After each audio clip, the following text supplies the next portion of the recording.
I need you to picture something for me. It's Thanksgiving, and I'm sitting at my parents' dining room table. The long one, the fancy walnut one my mother had custom made, because it seats 22 people, and she loves reminding everyone of that fact. There are cream-colored candles flickering in hurricane glasses. There's a centerpiece made of burgundy dahlias and dusty orange roses that probably cost more than my first car. The good china is out. Everyone's dressed in their Thanksgiving best. You know, those careful autumn neutrals, the camel cardigans and olive greens that say, "We're wealthy, but we don't try too hard." My father is standing at the head of the table, wine glass raised. He's wearing a cashmere sweater vest. His face has that ruddy, self-satisfied flush he gets after 2 glasses of Cabernet and a captive audience. And he's talking about me. "Of course," he's saying, his voice carrying that practiced corporate boardroom boom, "we love all our children even when they take unconventional paths." A few polite chuckles ripple around the table. My Aunt Linda is smiling that pitying smile. My Uncle Doug is nodding like my father is saying something profound. Emma here is still trying to find her footing. Not everyone is built for the corporate world, and that's okay.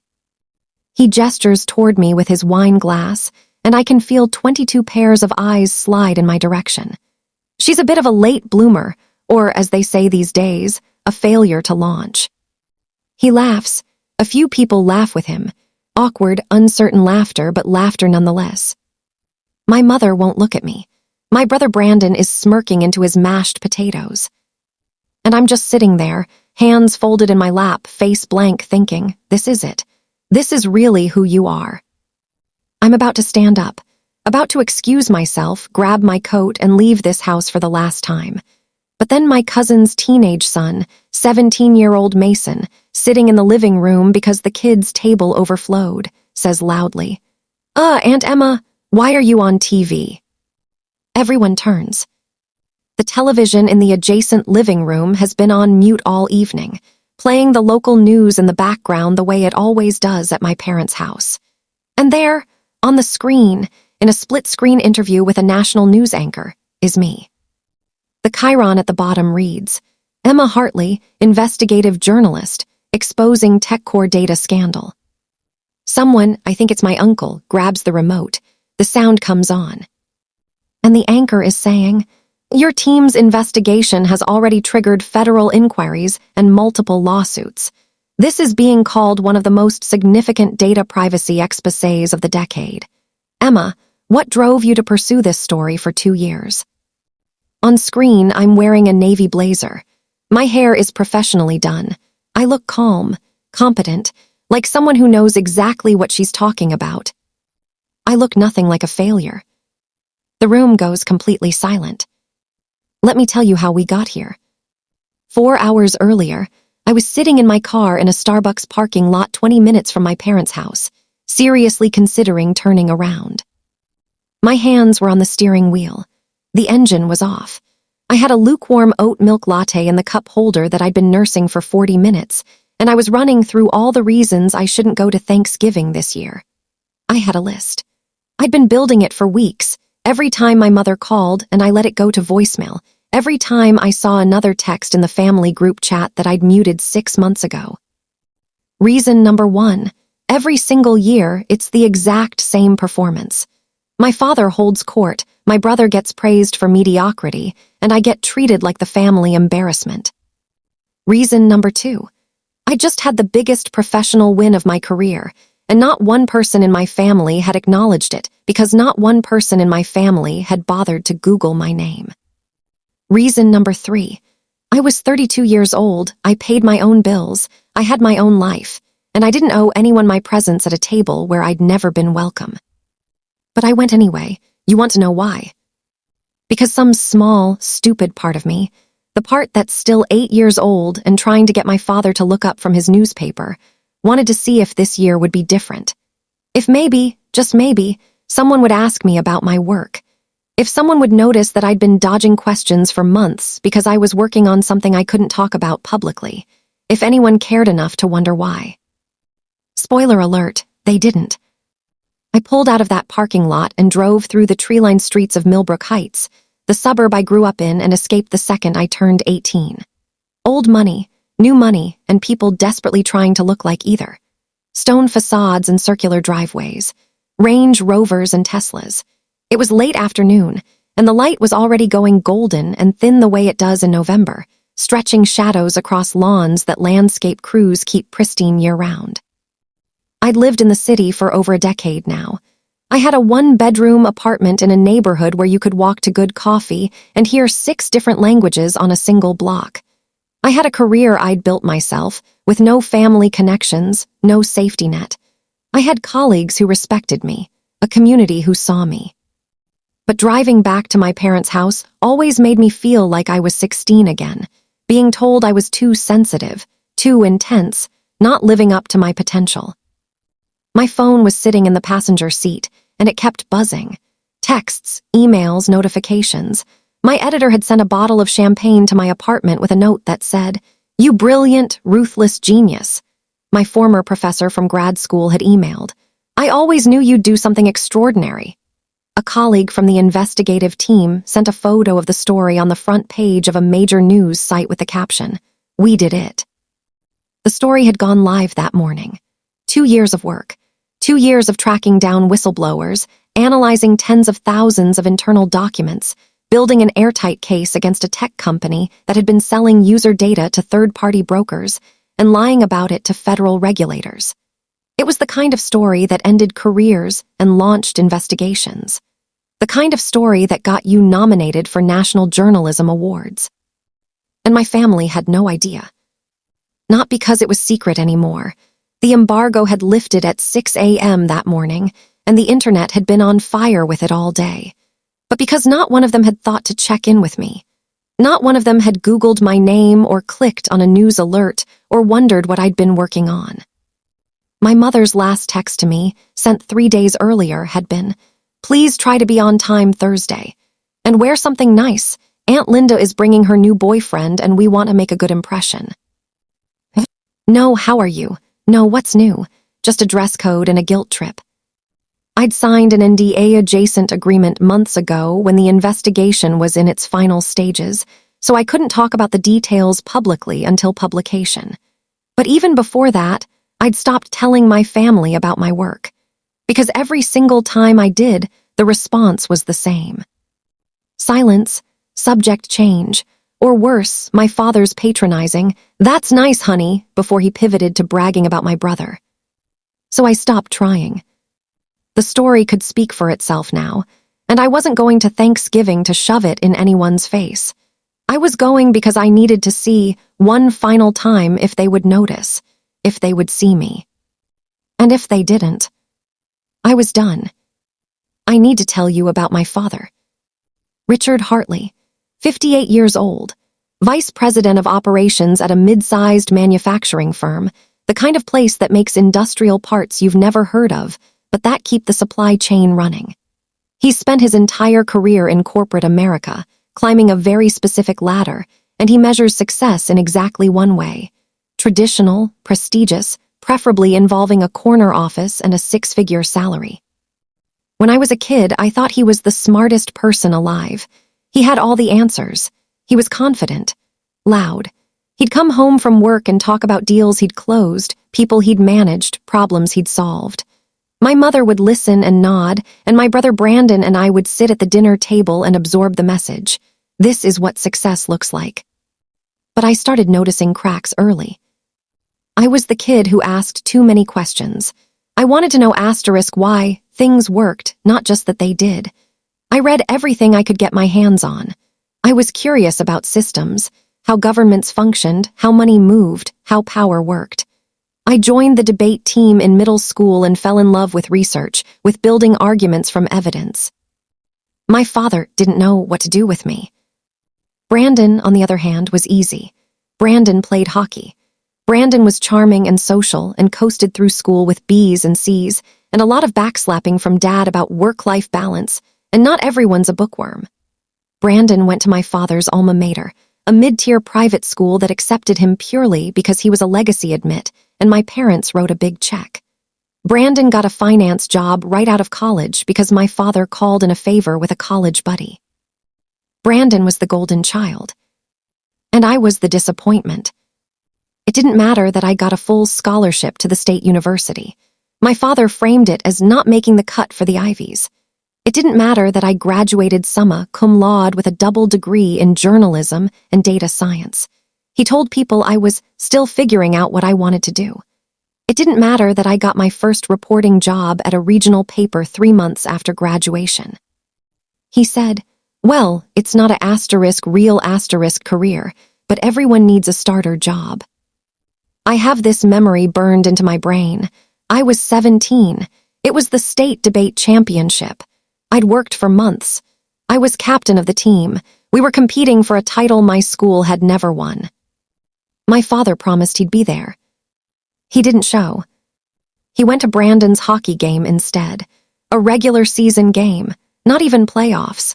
Brandon's team lost 6-2, and Brandon spent most of the game on the bench. But Dad was there, cheering in the stands. I won my debate, took first place, got a trophy and a scholarship offer. When I got home that night, my father said, "That's great, honey," without looking up from his laptop. Then he spent 15 minutes telling me about a goal Brandon almost scored. That's when I learned it didn't matter what I accomplished. I was never going to be what he wanted. Because what he wanted wasn't excellence. It was a specific kind of success. The kind he understood. The kind that fit his narrative. And I was never going to be Brandon. Brandon, who got fired from his first finance job 8 months in for performance issues, which I later found out meant he'd been charging personal expenses to a corporate card and showing up late 3 days a week. Dad told everyone Brandon had moved on to a better opportunity. Brandon, who got fired from his second job for essentially the same thing. Dad said he'd made a principled stand against corporate culture.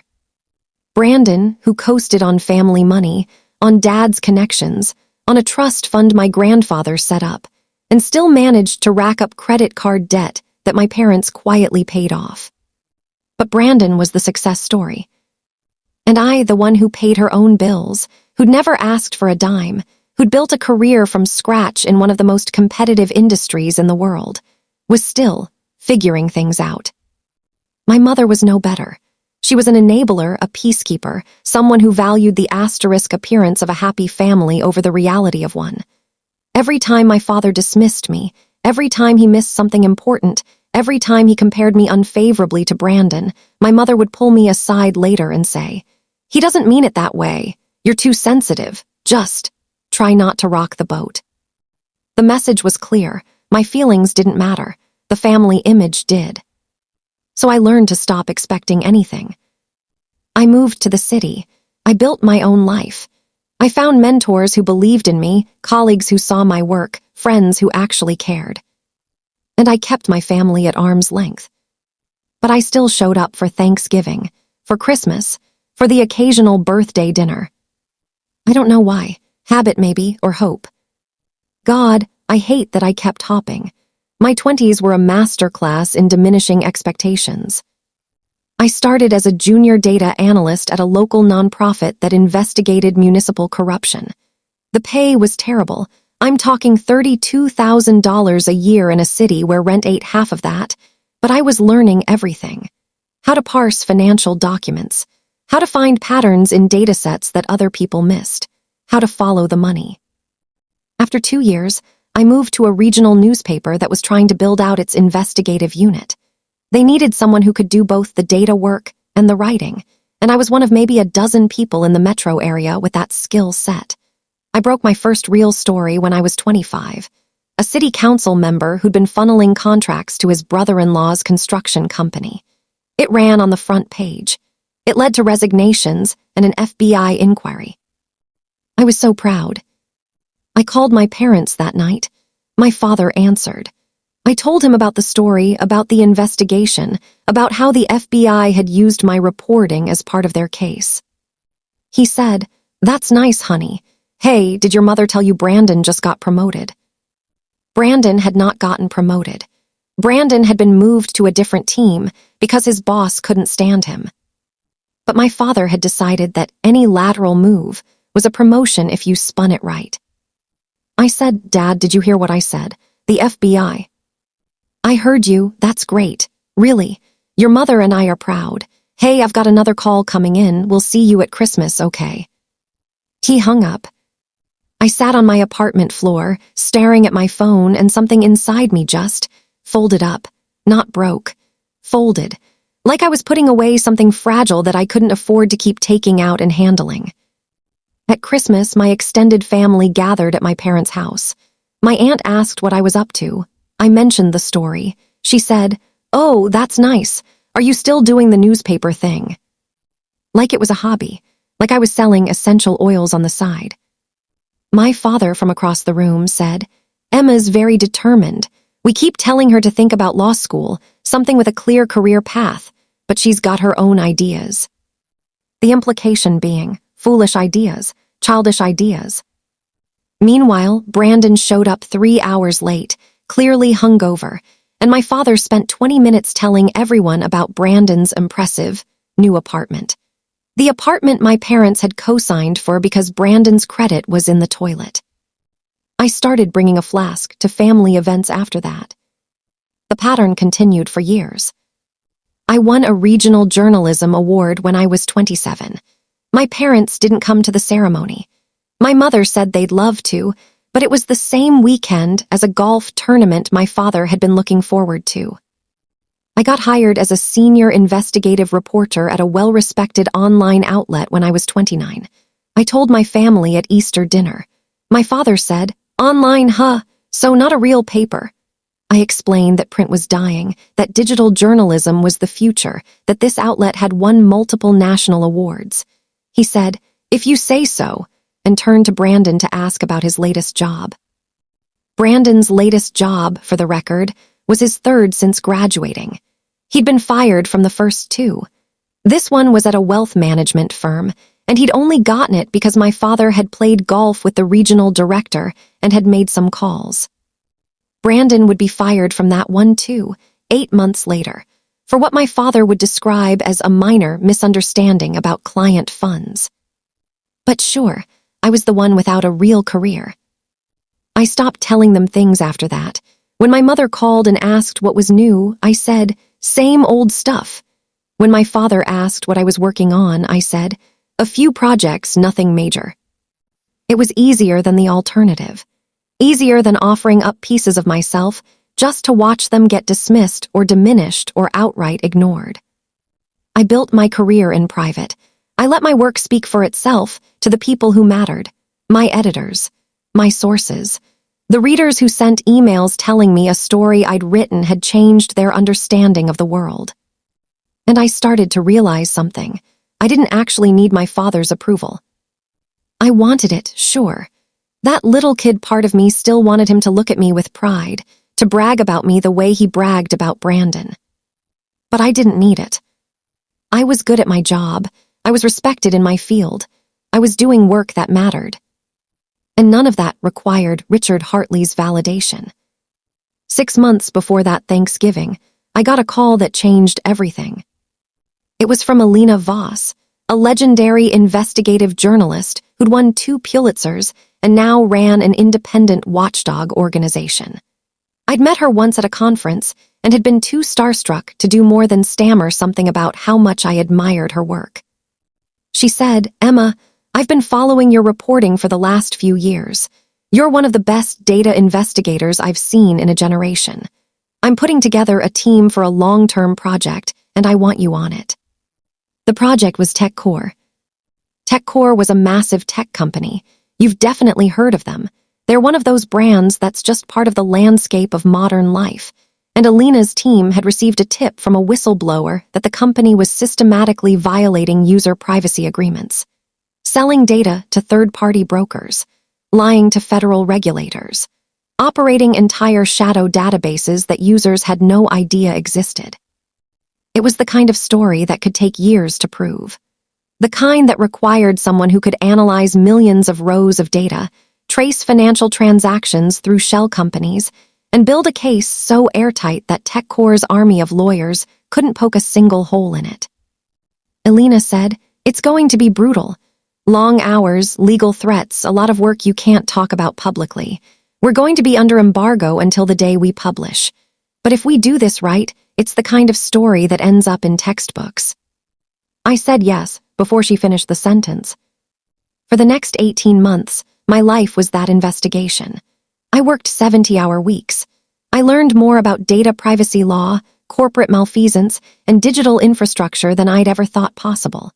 I coordinated with whistleblowers who were risking their careers. I cross-referenced financial documents with technical logs. I built visualizations that showed exactly how TechCore was exploiting millions of users. It was the best work I'd ever done. And I couldn't tell anyone about it. I'd signed a dozen NDAs and confidentiality agreements. The story was too sensitive, the legal stakes too high. Even my close friends only knew I was working on something big. My family knew even less.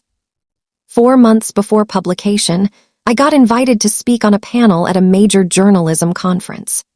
2 months before publication, I did an interview with a national news outlet, embargoed until the story ran, about the investigation and its implications. And through all of it, my family had no idea. Not because I was hiding it from them, specifically, but because they never asked. And because I'd learned, by that point, that telling them good news just set me up for disappointment. I went to Brandon's 29th birthday dinner that summer. It was at an expensive steakhouse. My parents paid, of course. Brandon had just been fired from his 4th job, but my father was spinning it as Brandon made a principled stand against a toxic corporate culture.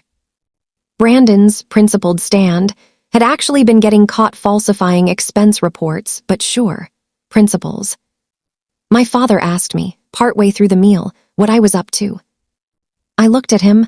I thought about the investigation, the whistleblowers who trusted me, the millions of users whose privacy had been violated, the federal agencies who were waiting for our report, the book deal my agent was quietly negotiating. I said, "Same old stuff, keeping busy." He nodded, already losing interest. "Well, not everyone is meant for greatness, Emma. Consistency is valuable too." He said it kindly, like he was trying to be supportive. Like he was letting me off the hook for not being exceptional. I took a sip of water and thought, even if I told you, you wouldn't believe me. Or worse, he'd find some way to diminish it. He'd say it was luck or timing, or he'd change the subject to something Brandon had done. I couldn't win. The game was rigged. So I stopped playing. I decided that night that I was done trying to prove myself to him. The work would speak for itself to the people capable of hearing it. And if my family never noticed. That told me everything I needed to know. The week before Thanksgiving, my mother called me 4 times in 3 days. I answered the last one, finally, while I was grocery shopping. She sounded relieved. "Oh good, honey, I was starting to worry you were screening me." I was absolutely screening her. "Just busy, Mom, what's up?" "I wanted to confirm you're coming for Thanksgiving. You are coming, right?" I should have said no. I had a perfectly good excuse. I was drowning in follow-up interviews and fact-checking and the kind of post-publication chaos that comes with breaking a massive story. But instead I said, "Yeah, I'll be there." "Wonderful. Are you bringing anyone?" "No, Mom." A pause, a sigh. "Well, maybe next year." I was 32, financially independent, and perfectly happy with my life. But in my mother's world, showing up single to a family holiday was a referendum on my failure to launch. "Brandon's bringing his new girlfriend," she continued. "Claire, she's very sweet, 25, works in marketing. They've been dating for 2 months, but your father thinks it's serious." Of course he did. Brandon could date someone for 2 weeks, and Dad would start planning the wedding. I'd been in a 3-year relationship in my late 20s, and my father had never bothered to remember my boyfriend's name. "That's nice," I said. "And Emma, wear something nice, okay? Aunt Linda is bringing her new boyfriend, and we want to make a good impression. Maybe that burgundy sweater I got you for Christmas." The burgundy sweater was 2 sizes too big and made me look like I was drowning in yarn, but it was my mother's favorite because it was classic and elegant, which were her code words for please don't express a personality. "Sure, Mom. And maybe, try to be positive. Your father's been under a lot of stress at work, and you know how he gets when there's tension. Translation: don't bring up anything that might make him look bad. Don't contradict him. Don't exist too loudly. I said I'd do my best and hung up. That was Tuesday. Wednesday morning, the TechCore story went live. It published at 6 a.m. Eastern, coordinated across 4 major outlets simultaneously. By 9 a.m., it was trending on every social media platform. By noon, TechCore's stock had dropped 11% and 3 senators had called for hearings. My phone exploded. Texts from colleagues: "You did it. This is incredible. I'm in awe." Emails from former professors, from sources I'd worked with years ago, from other journalists saying the story was a masterclass in investigative reporting. My editor sent a bottle of champagne to my apartment with a note: "You brilliant, ruthless genius." Alina called me and said, "I've been doing this for 30 years, and this is some of the best work I've ever seen. You should be very proud." A literary agent I'd been talking to emailed, "We need to move on that book deal, now." My phone didn't stop buzzing all day. My parents didn't call. By Wednesday evening, the story had been picked up by every major news outlet. My name was everywhere. The interview I'd done weeks earlier, the embargoed one, was scheduled to air on the national evening news on Thursday. Thanksgiving Day. I saw the airtime, 6:30 p.m. Eastern.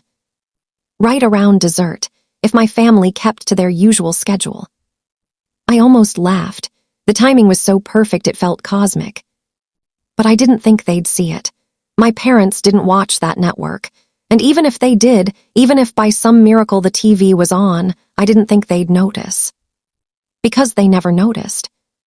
Thursday morning, I woke up to another wave of messages. The story was still dominating the news cycle. A think tank had invited me to speak. A university was offering a fellowship.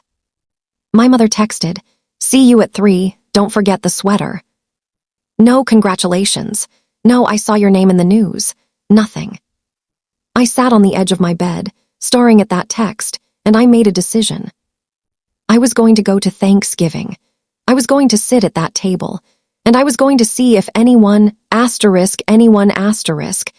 me what I'd been working on. If they did, if even one person noticed, maybe there was something worth saving. And if they didn't, I was done. I'd walk away and never look back.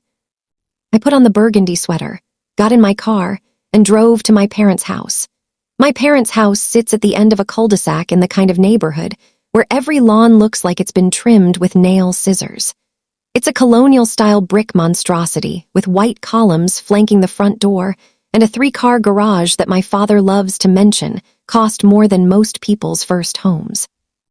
I pulled into the circular driveway at 3:07 p.m. I was 7 minutes late, which meant my mother would make a comment about it, passive-aggressive and wrapped in a smile. There were already 8 cars parked in the driveway and along the street. I recognized my Uncle Doug's BMW, Aunt Linda's white Lexus, my cousin Jennifer's minivan. The whole extended family was here, which meant a bigger audience for whatever humiliation the day had in store. I sat in my car for a minute, hands on the steering wheel, staring at the house. It looked perfect. It always looked perfect. The mums and the planters flanking the door were a coordinated mix of burgundy and gold. There was a tasteful autumn wreath on the door, real leaves, probably cost $150 from that boutique shop my mother loved. Through the windows, I could see warm light, movement, the flicker of candles. From the outside, it looked like the kind of home you'd see in a magazine spread about gracious holiday hosting. I knew better. I grabbed the bottle of wine I'd brought, a nice Pinot Noir, because showing up empty-handed would be added to the list of my failures, and walked to the door. My mother opened it before I could knock. She must have been watching for me. "Emma, oh, you made it." She pulled me into a hug that smelled like Chanel No. 5 and hairspray. She was wearing cream-colored slacks and a cashmere sweater set in a soft caramel color. Her hair was blown out. Her makeup was flawless. She looked like she'd stepped out of a Talbot's catalog. "Hi, Mom." She pulled back and looked me over. Her smile tightened just slightly at the corners. "Oh, you wore the sweater." The way she said it, I knew immediately that I'd made the wrong choice. The sweater she'd told me to wear was now, somehow, the wrong thing. "You said." "Well, yes, but I thought maybe you'd pair it with something a little more polished. Maybe those gray slacks I got you for your birthday." She ushered me inside, already moving on. "Never mind, you look fine. Come in, everyone's in the living room." I looked fine, not good, fine. The house smelled incredible, I had to give her that. Roasted turkey, sage, butter, cinnamon. There were candles everywhere, my mother's signature scented ones, the kind that cost $40 each and smell like harvest or cashmere or some other concept that shouldn't be a scent but somehow is. The living room was full of people. Aunts, uncles, cousins, plus ones. Everyone was dressed in those careful fall neutrals, the ones that say, "We have money, but we're not gauche about it." Lots of camel and cream and muted olive green. I saw my father first. He was holding court near the fireplace, telling some story that had my Uncle Doug laughing too loud. He was wearing dark slacks and a cashmere sweater vest over a button-down. He looked ruddy and pleased with himself. He saw me and nodded. "Emma, you made it." Not, "I'm glad you're here." Not, "Good to see you." Just an acknowledgement of my presence, like I was a delivery he'd been expecting. "Hi, Dad." And then I saw Brandon.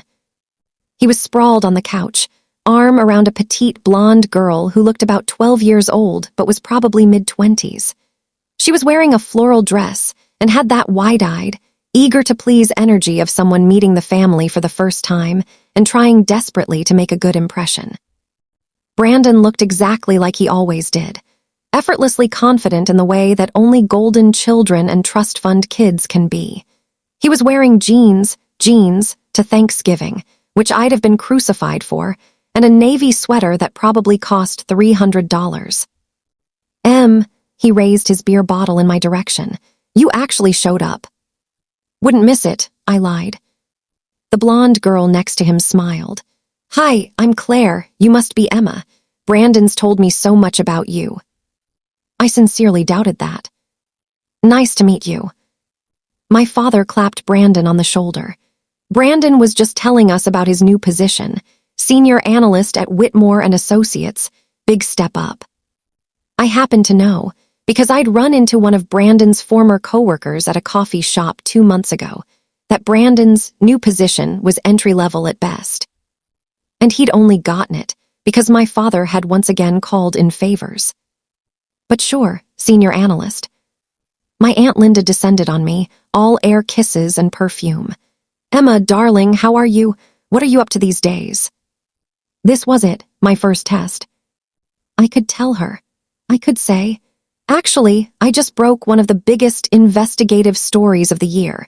It's been on every major news outlet for the last 24 hours, and I'm probably going to be nominated for a National Journalism Award."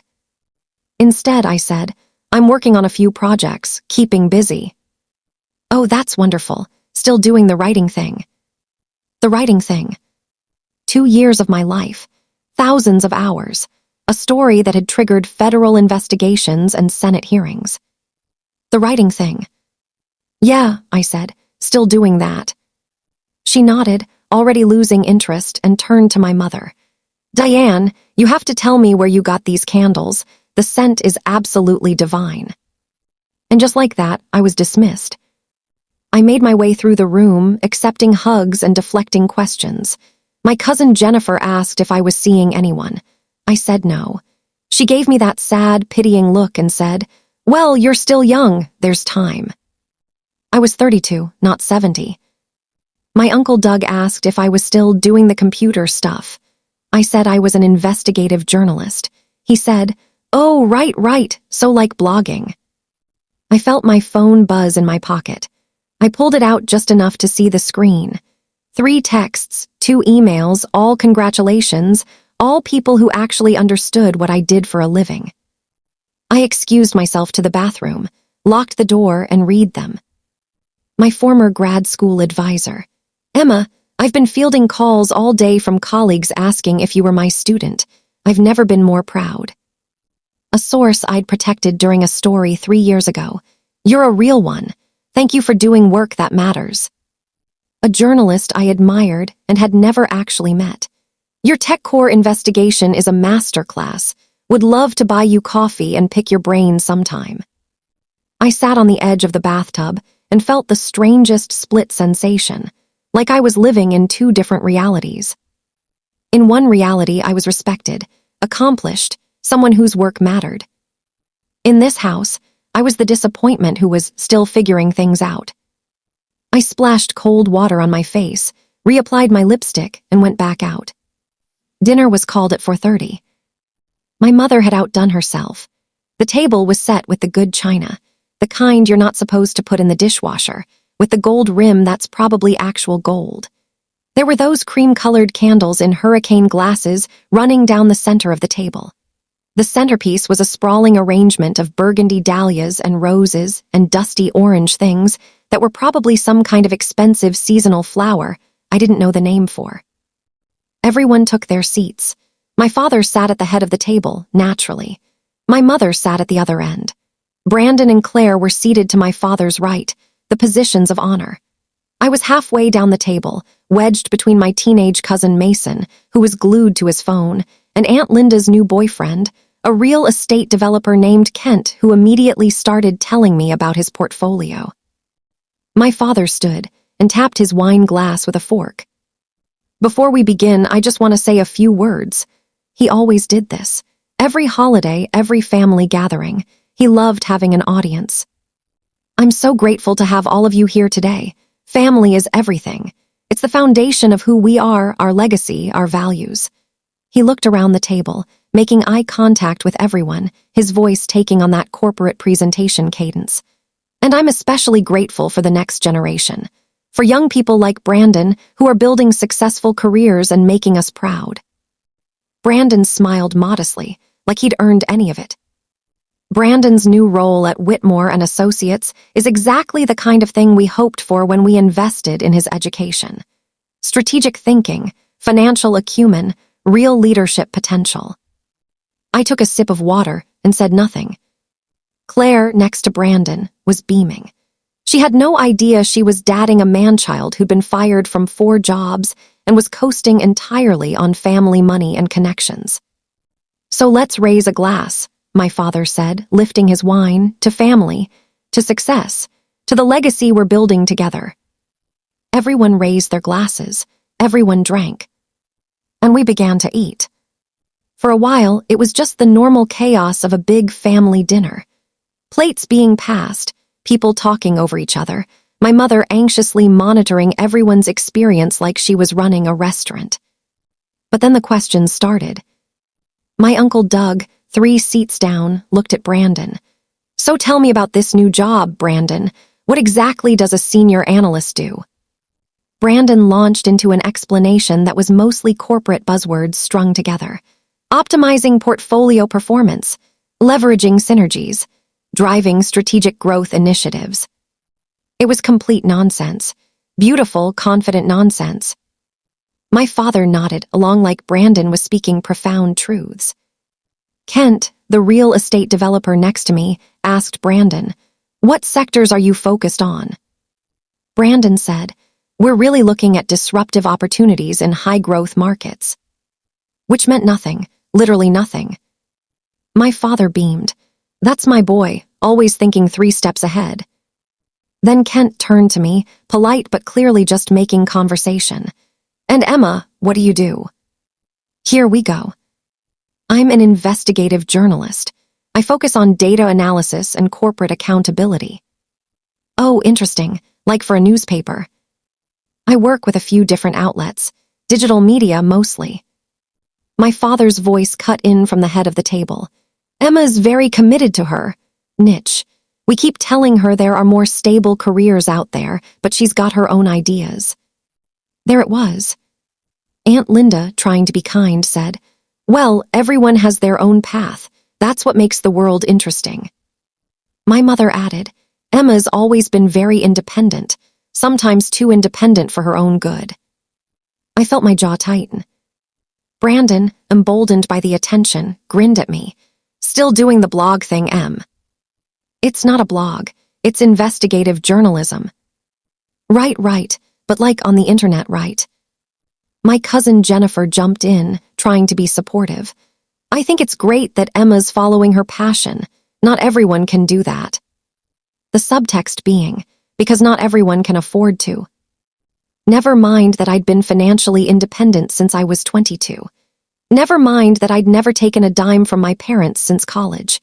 Never mind that Brandon was sitting there in a sweater my parents probably bought him, living in an apartment they definitely co-signed for, working a job he only had because of my father's connections. But sure, I was the one following my passion like it was a cute hobby. Kent asked, "What kind of stories do you cover?" Corporate malfeasance mostly. Financial fraud, data privacy violations, regulatory failures. He nodded. Is there much demand for that? My father laughed. That's the question, isn't it? Emma's brilliant, don't get me wrong, but she's chosen a very challenging field. Not a lot of stability. We worry about her. We worry about her. Like I was a charity case, like I was struggling.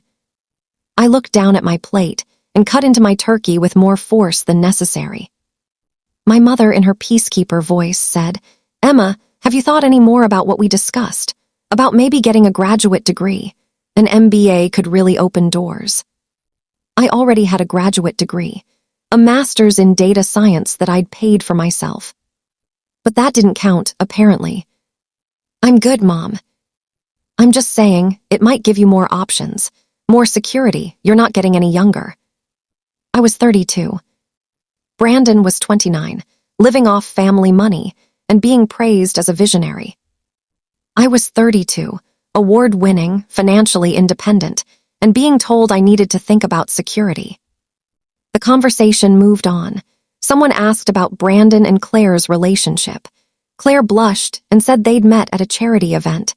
Brandon said he'd known immediately she was special. My father told a story about how he'd met my mother, and everyone laughed at the right parts. I pushed food around my plate and felt like I was watching the whole thing from underwater. My phone buzzed in my lap. I glanced down. A text from Alina. "CNN just called. They want you for a segment next week. You're officially a very big deal." I looked up.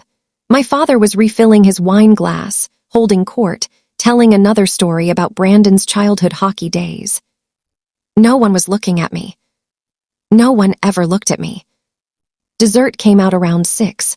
Pumpkin pie, apple pie, my mother's famous pecan tart that took her 3 hours to make. People were getting louder, looser. More wine had been consumed. The teenagers had been excused to the living room, where I could hear the TV playing in the background. My father stood again. He loved his speeches. "Just one more toast, before we dive into Diane's incredible desserts." Everyone settled, turning their attention to him.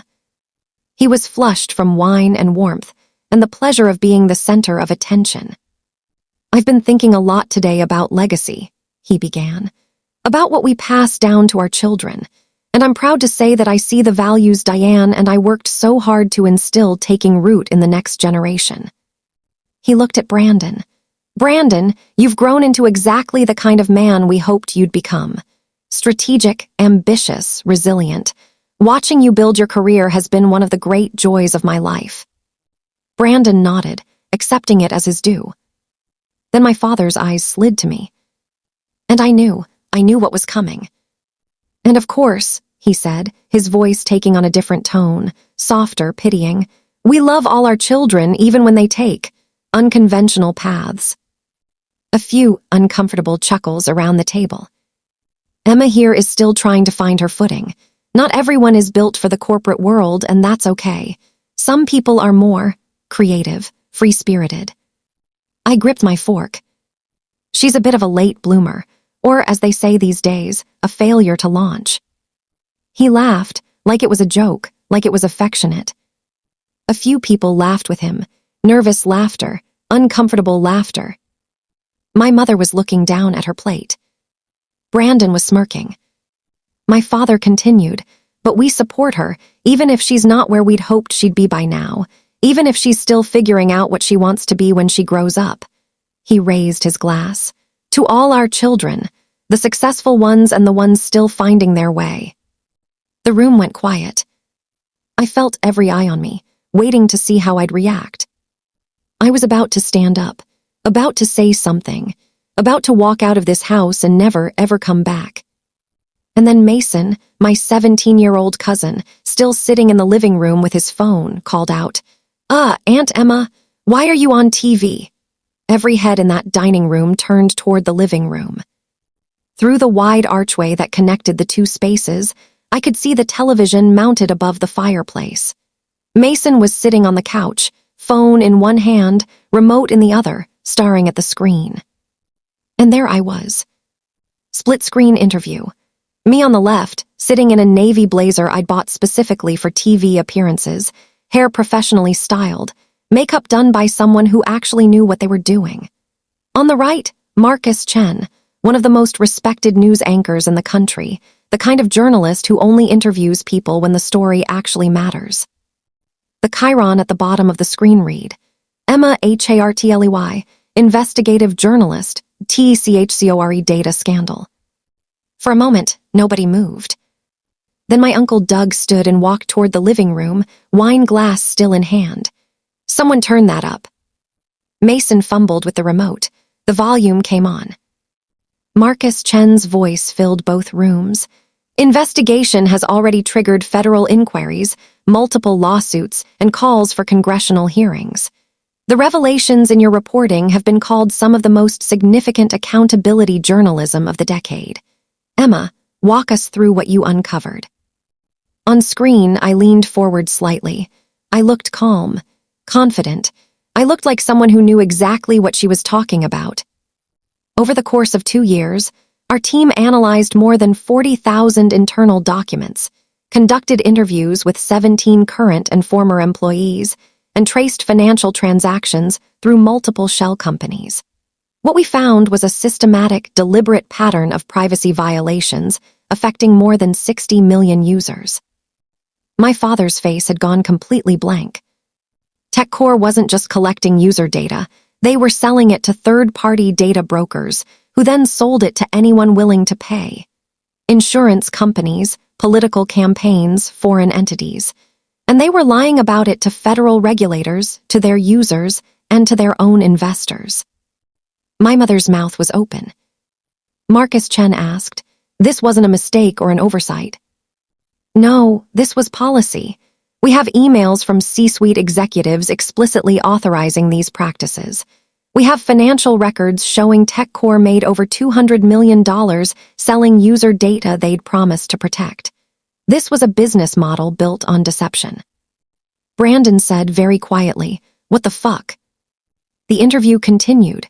Marcus asked about the investigation process, about the whistleblowers, about the technical aspects of the data harvesting.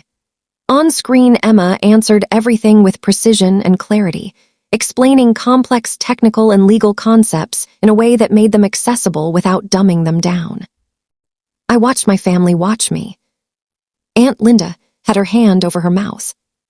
My cousin Jennifer was staring at the screen, then at me, then back at the screen, like she was trying to reconcile the two versions. Kent, the real estate developer, said, "Holy shit." Claire, Brandon's girlfriend, whispered, "You did this." I didn't answer, I just watched the screen. Marcus was saying, "The impact of this investigation has been immediate and significant. TechCore's stock has dropped 14%. 3 senators have called for hearings. The FBI has opened an investigation. How does it feel to know your reporting has had this kind of real-world effect?" On screen, I allowed myself a small smile. It feels like journalism working the way it's supposed to, holding power accountable, giving people information they need to make decisions about their own lives. That's why I do this work. You've been doing investigative journalism for nearly a decade now, but this is your highest profile story to date. Where does it rank for you personally?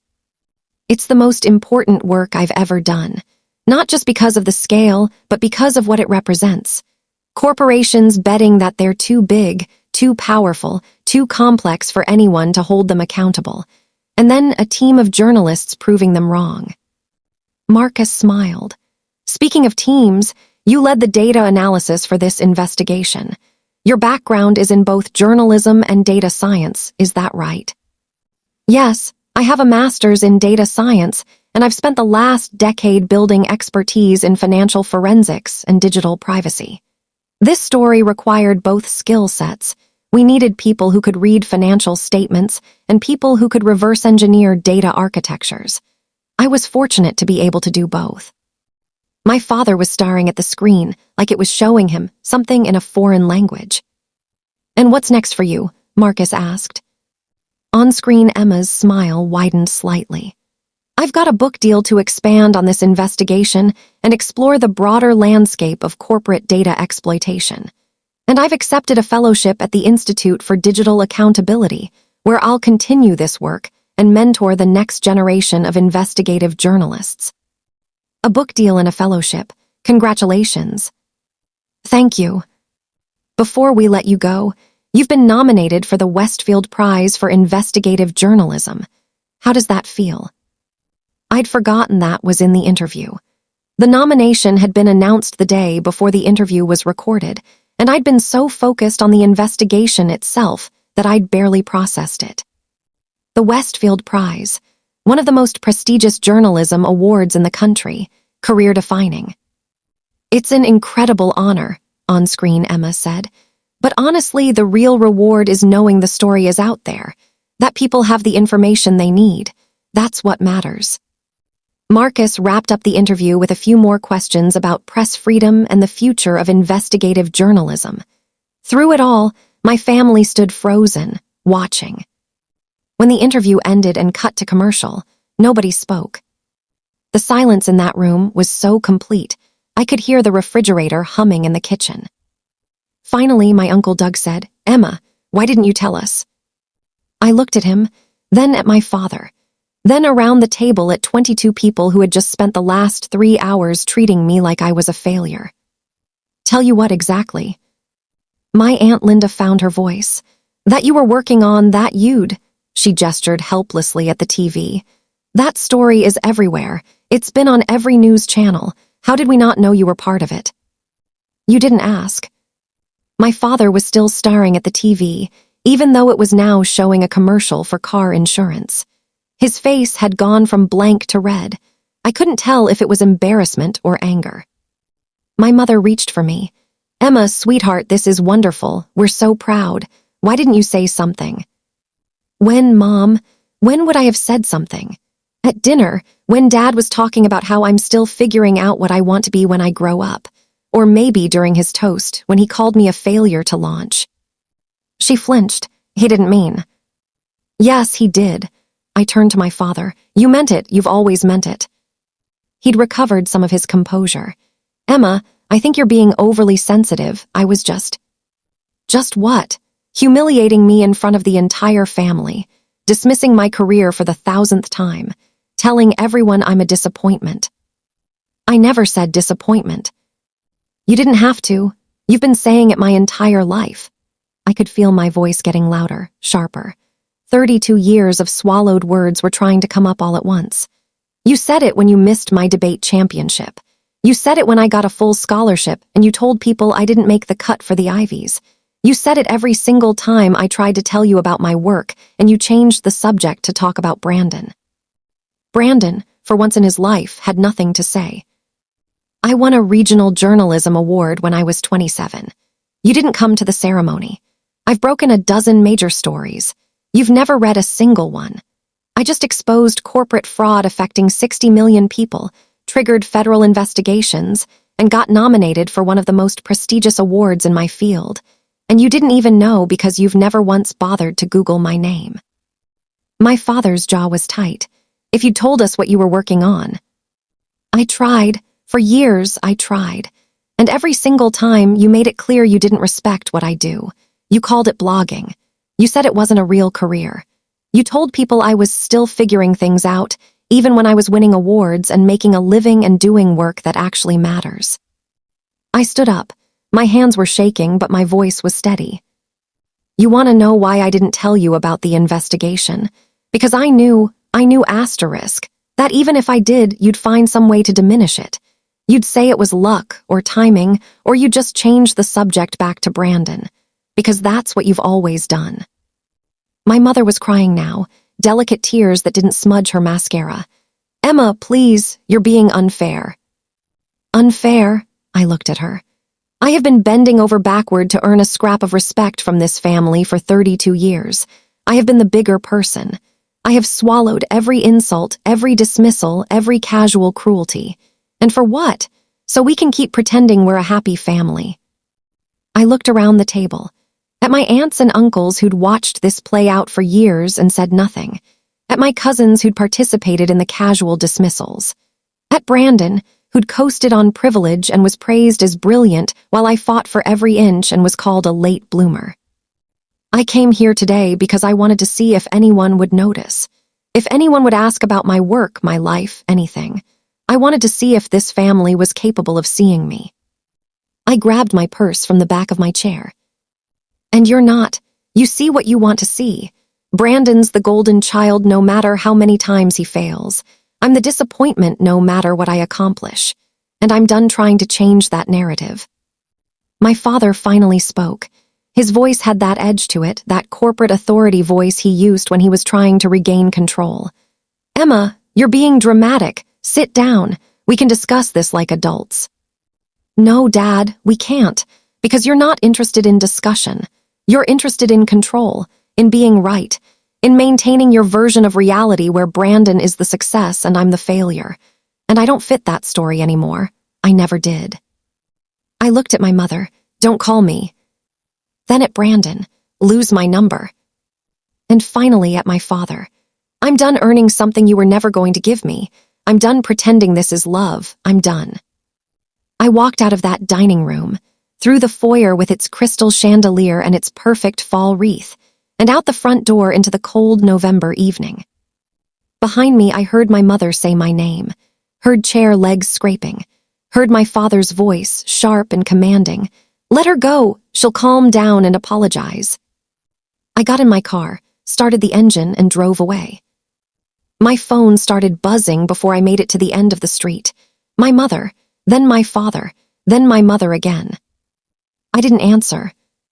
I drove back to the city with the windows down even though it was freezing, letting the cold air sting my face, feeling more awake than I had in years.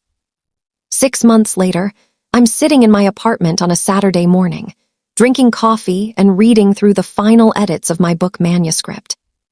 The apartment is small, but it's mine. There's good light in the mornings. I can walk to my favorite coffee shop. My bookshelves are full of books I've actually read, not decorative books chosen to match a color scheme. It's quiet, peaceful. The last 6 months have been a whirlwind in the best possible way. The Tech Core story won the Westfield Prize. I accepted the fellowship at the Institute for Digital Accountability. The book deal became real. The manuscript is due in 3 weeks, and it's going to be good, really good. I've been on podcasts, panels, news shows. I've given talks at universities.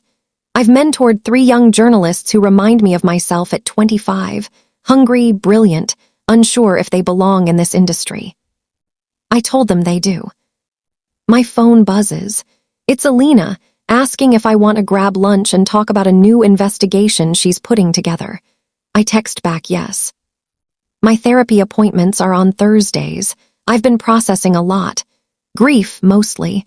Because even when you walk away from a toxic family, even when you know it's the right choice, it's still a loss. There's still a part of you that mourns what they could have been, what you wish they'd been. My therapist asked me, a few weeks ago, if I regretted going to Thanksgiving.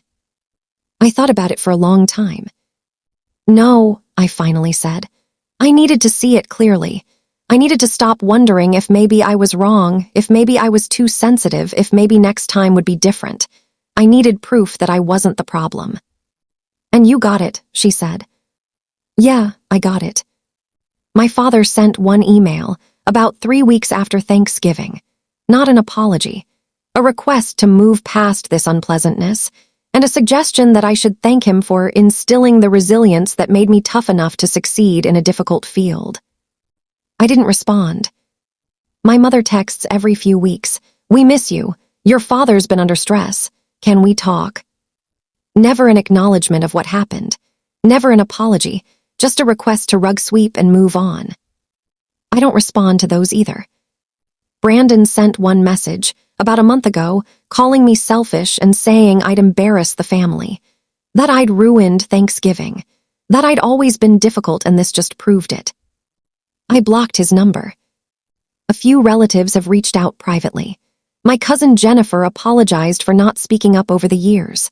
My Uncle Doug said he always knew I was smart, but he didn't realize how accomplished I'd become, and he was sorry he'd never asked. Aunt Linda sent a card with a gift card to my favorite bookstore and a note saying she understood why I left. I'm cautiously rebuilding those relationships, slowly, with boundaries. But my parents, my brother, I'm done.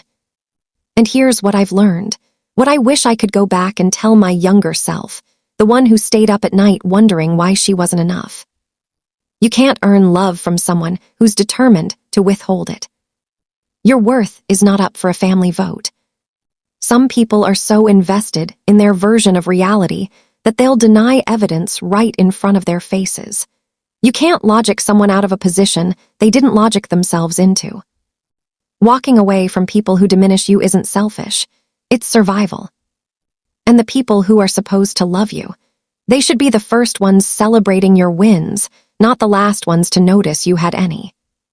I spent 30 years trying to be enough for someone who was never going to see me. The failure wasn't mine, it was his. He failed to be a father, he failed to see his daughter, and I'm done carrying that weight. The life I'm building now is smaller in some ways, quieter.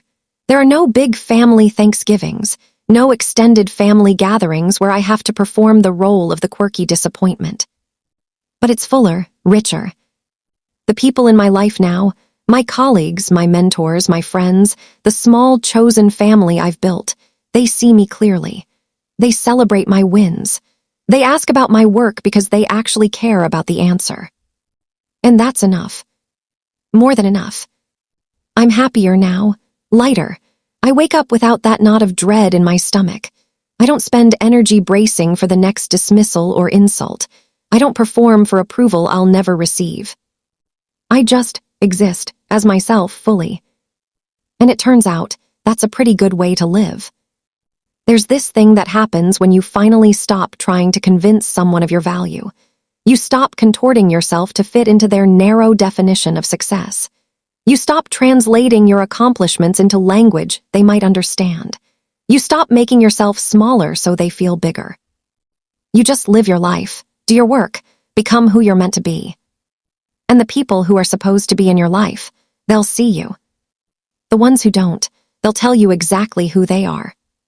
Believe them. My phone buzzes again. This time it's a text from a journalist I admire, asking if I want to collaborate on an investigation into pharmaceutical pricing. The kind of story that could take a year. The kind of story that matters. I text back, let's talk. I finish my coffee, I open my laptop, I get to work. Because this is who I am, this is what I do. And I don't need anyone's permission to be good at it. So if you're listening to this and you've ever been the scapegoat in your family, if you've ever had your accomplishments dismissed, your worth questioned, your reality denied, I see you. If you've ever sat at a table where you weren't fed, where you were tolerated but not celebrated, where you made yourself smaller and smaller hoping that maybe then you'd finally be enough, I see you. And I need you to hear this. You are enough. You've always been enough. The problem was never you. Some people are so committed to their narrative that they'll rewrite history, deny reality, and dismiss evidence just to avoid admitting they were wrong about you. You can't fix that. You can't earn your way out of it. You can't accomplish enough, achieve enough, or shrink enough to make them see you differently. All you can do is see yourself clearly. Know your worth. Document your wins, not for their approval, but for your own record. And then build a life with people who don't need to be convinced of your value because they see it immediately. It's not easy. Walking away from family, even toxic family, is grief. It's complicated and painful, and there will be days when you question if you made the right choice. But on the other side of that grief is freedom. The freedom to be yourself, to stop performing, to stop seeking approval from people who were never going to give it. To just breathe. I want to hear from you. Drop a comment and tell me where you're watching from. I read every single one. And if this story resonated with you, if you've lived some version of this, hit that subscribe button. We're building a community here of people who refuse to shrink, who know their worth, who are done begging for scraps from people who should have been giving them full plates. You're not alone in this. And you're not the failure they told you you were. You never were.